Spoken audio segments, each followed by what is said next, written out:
नमस्कार, स्वागत है आपका मैकेनिक मोटर व्हीकल ट्रेड के इंट्रोडक्शन पार्ट 2 में। जैसे कि पार्ट 1 में हमने डिस्कस किया था कि हम क्या-क्या चीजें सीखते हैं मैकेनिक मोटर व्हीकल के 2 साल के ट्रेड में, उसमें मैं आपको बताना चाहूंगा। जैसे पहले मैंने बताया था कि जो हमारे ट्रेनीज हैं वो प्लेस होते हैं ओईएम, ओरिजिनल इक्विपमेंट मैन्युफैक्चरर में, या फिर एक सर्विस सेक्टर में। ओरिजिनल इक्विपमेंट मैन्युफैक्चरर मतलब एक इंडस्ट्री जो एक लोहे के धातु को या किसी और धातु को एक रूप देकर एक वाहन में बदल रही है। ये गाड़ी बनाने का एक तरीका शुरू से लेकर एंड तक उसको टेस्टिंग करनी, उसको जांचना, ये सब कुछ हमारे सिलेबस में बताया जाता है।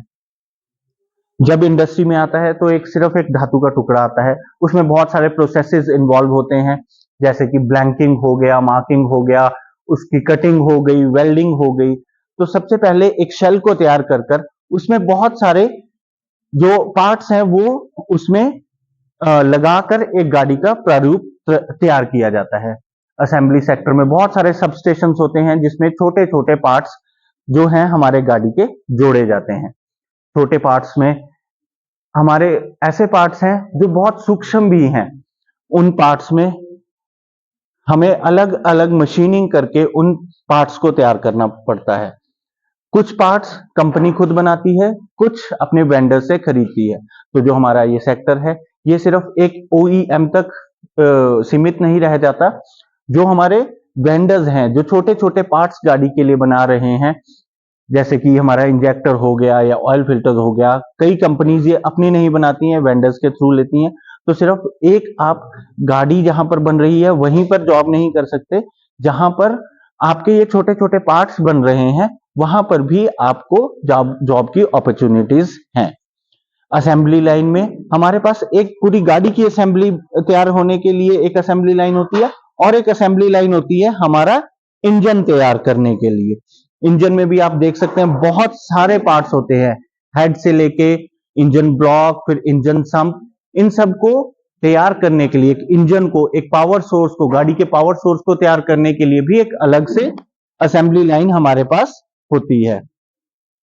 जो हमारा इंजन है वो जब गाड़ी में रख दिया जाता है तो हमारी एक गाड़ी पूरा अपना एक रूप ले लेती है।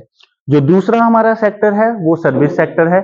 सर्विस सेक्टर के बारे में आपको पता ही है, जब हमने गाड़ी खरीद ली है उसके बाद हमें उसका रेगुलर चेकअप करवाना पड़ता है।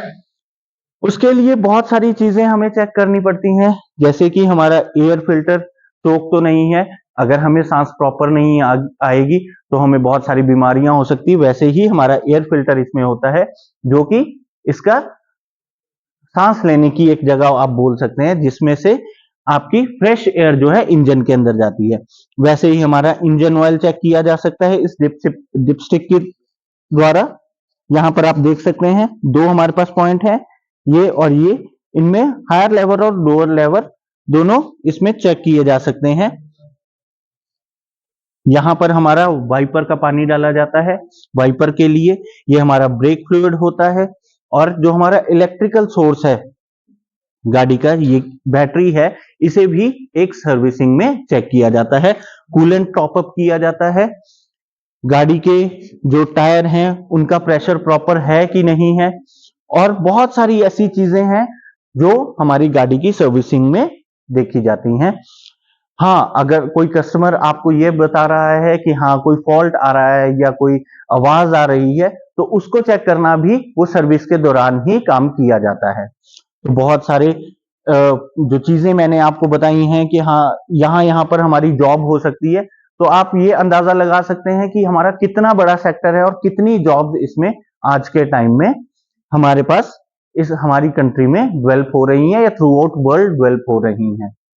तो और धन्यवाद देना चाहूंगा इंजीनियर लखविंदर सिंह का, जिन्होंने ये मौका दिया कि हम अपनी ट्रेड के बारे में जनता तक, आम जनता तक, ट्रेनीज तक, और जो आगे आने वाला हमारे पास बैच है या स्टूडेंट्स हैं उन तक ये इंफॉर्मेशन साझा कर सकें। धन्यवाद। इन शब्दों के साथ मैं अपने शब्दों को विराम दूंगा। तो आपने अभी जानकारी सुनी एमएमबी ट्रेड के बारे में इंजीनियर प्रतीक सेलवाल जी से, और आपको काफी कुछ पता लगा होगा कि इस एमएमबी जो ट्रेड है क्या इन्हें इसमें क्या क्या प्रोसेसेस होती हैं, और भी जो हमारे आईटीआई के ट्रेड हैं उनके बारे में और भी दिलचस्प जानकारी के लिए आप इस चैनल के साथ जुड़े रहें। हम आप तक आईटीआई की और अपडेट लाते रहेंगे। धन्यवाद।